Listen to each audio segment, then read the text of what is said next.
Hello, good morning students. तो again हमारा topic वही है, understanding of elementary shapes, and इसका जो सब टॉपिक है polygon and three dimensional shape, right. Polygon, इससे पहले वाले वीडियो में आपने पॉलीगॉन के बारे में बहुत कुछ जान लिया होगा, बट पॉलीगॉन क्या है ये समझ आ जाना चाहिए। यानी एक ऐसा क्लोज शेप जो लाइन सेगमेंट से कवर्ड हो, या लाइन सेगमेंट से बना हुआ हो। जैसे ये हम कोई भी एक शेप ले ले, ये हमने एक शेप ले लिया, ये शेप क्या है, थ्री लाइन सेगमेंट से। अगर हम इसका नाम ले ले ए बी सी, तो line segment A B C and C से क्या है, कब क्लोज है ये, ठीक है। तो इसको हम क्या कहेंगे, पॉलीगॉन कहेंगे। वो डिफरेंट टाइप ऑफ बहुत सारे शेप हैं। आप जो है ये भी पॉलीगॉन है। ये कितने हैं, ये 1 2 3 4 5, ये क्या हो गया, ये पेंटागॉन हो गया। ये 1 2 3 जितने साइड्स होंगे उसके बेस पे उनके निम्नलिखित होता है। जैसे इस पे 3 साइड है, ट्राइंगल, ठीक है। और 1 2 3 4 5 है, तो इसमें पेंटागॉन, इसको क्या बोलेंगे, पेंटागॉन, राइट। ये रिकैपिचुलेशन के लिए था। अब जो मेन टॉपिक है आज का हमारा, थ्री डायमेंशनल शेप। देखो, हम ऑर्डिनरी हम अपनी लाइफ में जो भी देख रहे हैं, जो अपने घर पे टीवी है, कूलर है, कोई भी ये ब्रिक्स है, या आप डाइस, आज लूडो खेलते हो तो उसमें डाइस है, या आपका टेबल है, ये सारे क्या है, 3D में आ जाते हैं। तो जो मेन टॉपिक है वो हमारा है three dimensional method, three dimensional shape, three dimensional shape, right. तो बहुत सारे थ्री डायमेंशनल शेप हम अपने घर पे ही देखते हैं, ठीक है। तो अब इससे रिलेटेड चीज़ें जो जो फैक्ट हैं वो मैं आपको बताने जा रहा हूँ।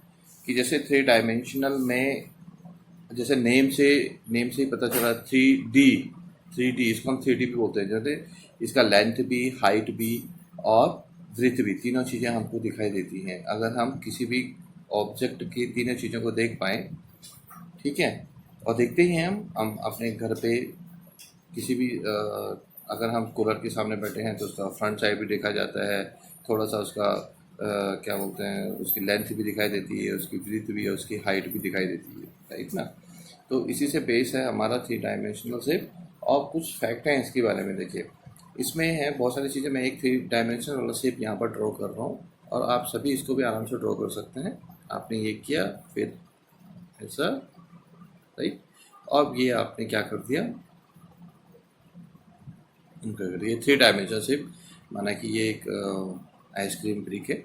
और इसके देखिए, तो ये देखिए, ये अगर मैं एक बात करूं अपनी बुक की, अगर हमारे पास में एक बुक है, तो बुक भी अगर हम देखेंगे, इसके ये हमारे ऊपर वाला, ये सारी चीज़ें, ये ऊपर, ठीक, इसके नीचे, फिर ये साइड, ये सारे क्या हो गए, इसके फेसेस हो गए। क्या हो गए, इसके फेसेस हो गए। ये आपको, ये आपने पहले भी पढ़ा होगा।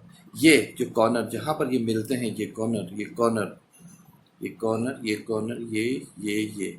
ये इसको हम क्या कहते हैं, वर्टेक्स बोलते हैं, ठीक है ना, राइट। इसको हम वर्टेक्स बोलेंगे। और ये हमारा क्या हो गया, एज हो गया। ये क्या हो गया, एज, E-D-E-D-Z, एज। ये हमारा क्या हो गया, एज हो गया, ठीक है। अब हम अगर बात करें कि भाई अगर हम 3D में 3D वाले शेप को देख रहे हैं, तो 3D वाले शेप में हमारे पास में कितने फेसेस हैं। अगर हम किसी मैच बॉक्स या ब्रिक्स की बात करें, तो अगर हम उसको देखें तो कितने फेसेस होंगे, आप काउंट करो तो जरा, सोचो इसमें कितने फेसेस हो सकते हैं,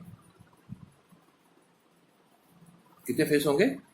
हाँ, 6 फेसेस होंगे। कितने फेसेस होंगे, देखिए 1 2 3 4 5 6, तो कितने फेसेस होंगे इसके, 6 फेसेस होंगे।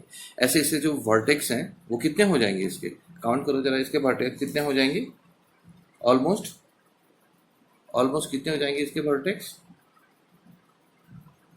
काउंट करो, 8, वेरी गुड। तो इसमें क्या हो जाएगा, ये इसके वर्टेक्स कितने हो जाएंगे, 8, ठीक है। और एजेस कितने हो जाएंगे इसके, एजेस मीन्स जो लाइन सेगमेंट है, तो कितने लाइन सेगमेंट हो जाएंगे, अगर आप काउंट करो तो काउंट करो, 12, राइट, ठीक है। तो ये इसके कितने, अगर एक हम क्यूबॉइड या क्यूब को ले तो उसके 6 फेसेस हो गए, ठीक है। एजेस इसके कितने हो गए, 8 हो गए, राइट। एंड सॉरी, वर्टेक्स इसके 8 हो गए, एजेस कितने हो गए, 12 हो गए, राइट ना। अब हम मेन जो दो टॉपिक आते हैं हमारे पास में, बहुत सारे कंफ्यूजन होता है हमारे इसमें, प्रिज्म प्रिज्म एंड पिरामिड, ठीक है।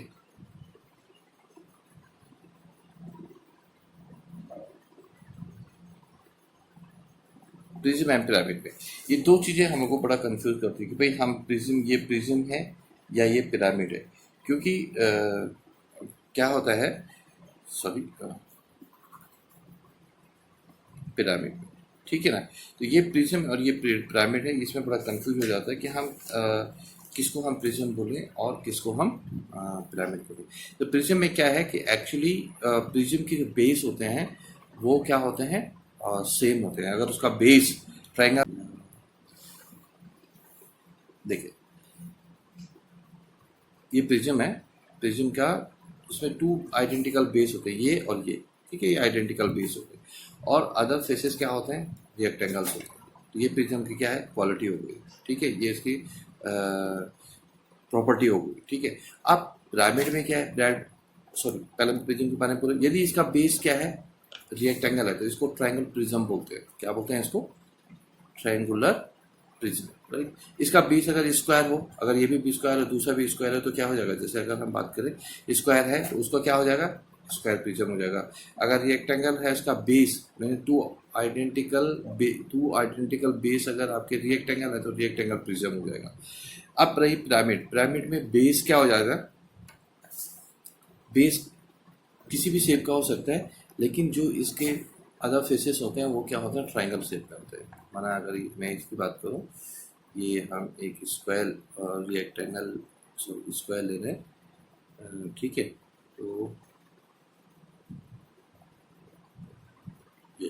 तो इसका बेस एक ही बेस होता है, उसका बेस अगर ये रिएक्टेंगल है तो रिएक्टेंगल पिरामिड, ठीक है, रिएक्टेंगुलर, सॉरी फिर नहीं दिखाई दे रहा, रिएक्टेंगुलर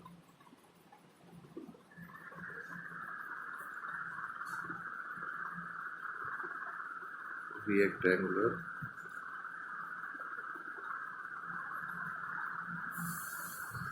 पिरामिड, राइट। और इसके जो अदर फेसेस हैं वो क्या होते हैं, ट्रायंगल शेप में, क्या होता है,